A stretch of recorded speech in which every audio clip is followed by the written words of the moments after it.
일주일째 한반도를 뒤덮었던 미세먼지가 이제야 조금씩 물러나고 있습니다. 최장, 최악의 미세먼지 지옥 속에서 파란 하늘과 맑은 공기의 소중함이 다시 한번 절실하게 느껴졌던 한 주였습니다. 미세먼지의 공포에서 더는 자유로울 수 없는 한반도의 상황. 정부는 물론 여야 정치권까지 대책들을 쏟아내고 있지만 국민의 걱정은 여전합니다. 전문가와 함께 이 문제 자세히 짚어보겠습니다. 연세대 의대 환경공해연구소 이명욱 교수 전화로 연결돼 있습니다.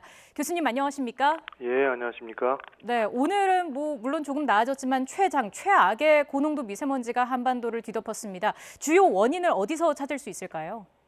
그러니까 복합적인 이유 때문에 이렇게 된 거라고 보셔야 할 것 같고요. 네. 계속 논란이 되고 있습니다만 중국으로부터 얼마큼 넘어왔느냐, 틀림없이 영향이 있는 것은 사실입니다. 그래서 중국으로부터의 1차적인 영향이 먼저 있고요. 예. 두 번째는 국내 요인도 만만치 않다라고 봐야 됩니다. 경유자동차부터 시작해서 난방이라든가 발전 문제라든가 산업화 문제, 건축 선박 굉장히 많은 것들이 아직도 정확히 규명되거나 확인되지 못한 부분들도 있기 때문에 네. 이러한 요인들도 역시 또 한 가지로 작용을 했고요.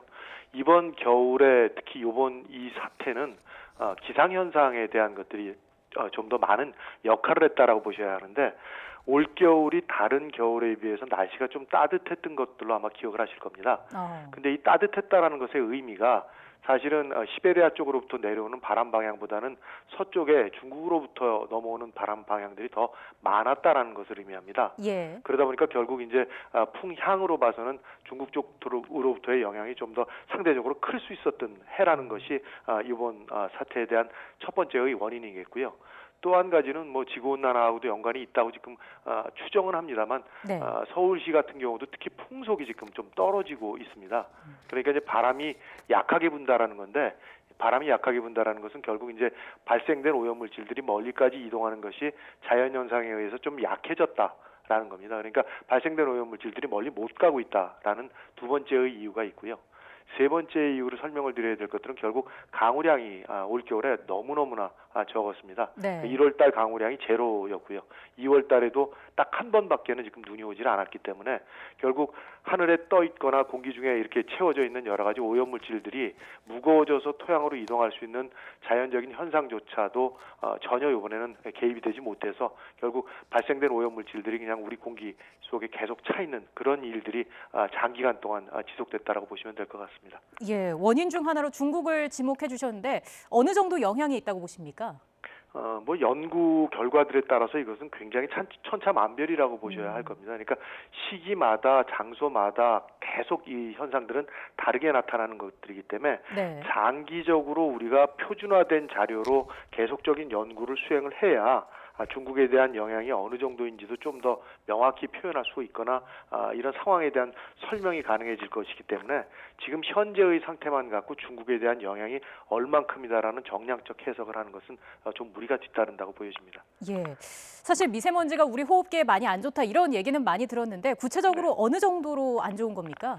그러니까 상태에 따라 다른 건데 이번 같이 PM2.5가 150, 200까지 올라가는 정도가 되면 네. 사실 첫 번째 피해를 받는 대상자들은 민감군이라고 이야기하는 사람들입니다. 그러니까 어린이라든가 노약자라든가 임산부와 같이 몸이 현재 약한 상태에 있는 사람들. 그리고 또 한 가지는 미세먼지로부터 건강 영향이 나타날 수 있는 부위에 질병을 갖고 있는 사람들을 보통 우리가 통칭해서 민감군이라고 표현합니다. 예. 이런 사람들은 일상생활을 하는 정도의 수준에서 이미 오염되어진 공기로 인한 영향들이 나타날 확률이 굉장히 높기 때문에 이런 민감군들한테 1차적으로 질병이 나타날 확률이 제일 높아지는 것들이고요. 일반적인 질병의 형태로는 미세먼지는 먼저 호흡기 질환으로부터 시작을 해서 심혈관 질환, 그것들이 알레르기 질환이나 장기적으로 가면 암성 질환에 대한 영향들이 굉장히 커지게 되겠고요. 네. 최근에 와서는 뇌졸중이나 이제 치매와 같은 뇌 쪽에 대한 질병 영향들도 연구 결과가 속속 발표가 되고 있어서 사실은 미세먼지에 대한 건강 피해는 거의 모든 부분에서 일어날 정도로 전체적인 영향을 미치고 있는 그런 가장 대표적인 원인 물질이 바로 미세먼지라고 이해를 하시면 될 것 같습니다. 예, 그렇기 때문에 정부도 대책을 마련하고 있습니다. 미세먼지에 있어서 한중 공동 대응을 추진하고 있는데 공동으로 비상 저감 조치를 시행하고 공동 예보 시스템, 공동 인공 강우 실험도 추진을 한다고 하는데 어떤 효과를 기대할 수 있을까요? 우선은 저희가 좀 잘 알아야 될 부분들이 있는데 중국이 지금 현재 이 미세먼지와 연관된 것들이나 여러 가지 과학적 기술에 대해서 굉장히 많은 연구들을 추진하고 있습니다. 예. 예를 들어 지금 미세먼지 연구자만 해도 뭐 한 3천 명에 가까운 사람들이 연구를 하고 있다고 알려질 정도로 우리보다는 굉장히 광범위하고 깊이 있는 연구들을 많이 하고 있다라는 겁니다. 따라서 우리도 과학적 수준에 대한 근거 자료를 만드는데 좀 더 많은 투자를 할 필요가 있다라는 것들이고요. 예. 그 하나의 일례로 인공강우에 대한 기술력도 우리보다는 중국이 월등히 앞서 있습니다. 네. 그래서 사실은 이런 요번에 그 협의가 어느 정도 이루어진 것들로 알려져 있는데 인공강우 기술을 공동으로 같이 시행해 주는 것만 해도 우리는 굉장히 앞서 있는 기술들을 우리가 요번에 손쉽게 획득할 수 있는 그런 기회로 작용할 수 있기 때문에 이런 기회에는 좀 더 적극적으로 중국과의 협력 체제를 갖춰나가면서 종합적인 연구를 할 수 있는 그런 시스템을 만드는 것이 훨씬 더 필요한 일이라고 판단이 되어집니다. 예. 그런데 중국이 이렇게 어렵게 축적한 기술을 공유하게 될까요? 어느 정도는 가능성이 있다라고 보여지는 게 지금 사실은 우리나라와의 갈등의 원인이 어느 정도 중국으로부터 있다는 것들을 스스로도는 알고 있을 겁니다. 네. 따라서 그런 것들에서 뭐 주고받는 어떤 관점에서도 인공강우와 같은 기술이 우리가 사실 그동안 경험이 없었기 때문에 얼마든지 자기네가 조금 더 갖고 있는 기술을 우리한테 줄 수 있다라는 것을 알고 있어서 상당 부분에 대한 것들은 협조적인 방향으로 끌어나갈 수 있는 것이 필요한 기술적인 부분이라고 보고요. 이거를 유지하기 위해서는 결국은 정부가 좀 더 발빠르게 또 적극적으로 대처할 필요가 있다라고 보여집니다. 예.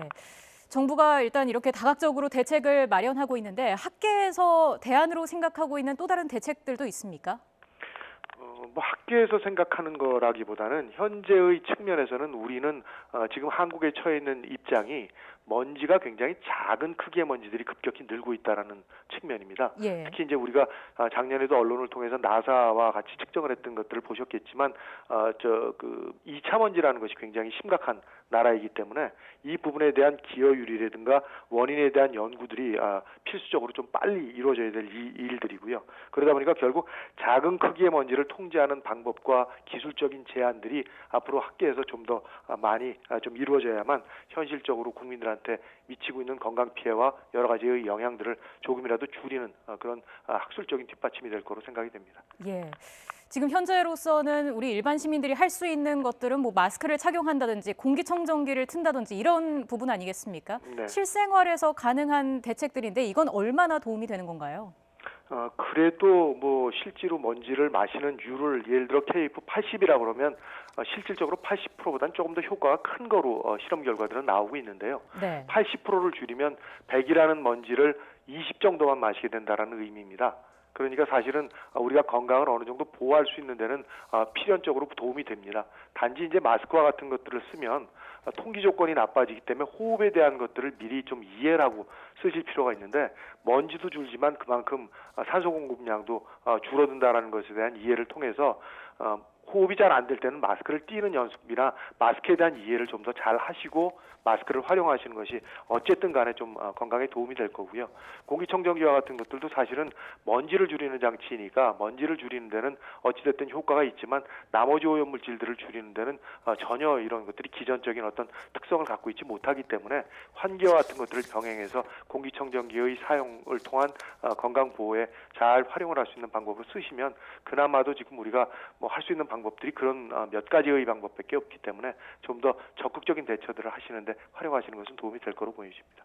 예, 결국 미세먼지 문제가 뭐 단기적으로 해결될 일은 아닌 것 같고요. 장기적으로 바라봐야 할 것 같은데 앞으로 어떤 노력들이 필요할지 마지막으로 한 말씀 해주시죠. 예, 우선 첫 번째가 지금 미세먼지와 연관되어 있는 인프라가 극히 부족하다라는 겁니다. 사실 지금 배출원 관리나 여러 가지 조사라는 부분들 또 기본적인 어떤 미세먼지와 연관된 사업을 하고 있는 이 일들에 투입되어 있는 인력이 굉장히 부족한 상태입니다. 그래서 정부는 이런 인프라를 구축하는데 우선 협조적이고 적극적인 어떤 대처를 할 필요가 있겠고요. 네. 두 번째는 정부 간의 역할 분담입니다. 그러니까 환경부가 모든 역할을 다 할 수도 없고 현재 국조실이 그 특별법을 추진하면서 전반적으로 역할에 대한 것들을 분장을 하고는 있습니다만 좀 더 구체성을 갖고 역할 분담과 협조 체제에 대한 부분들을 좀 더 잘 교통 정리를 해줄 필요가 있다라는 것들이고요.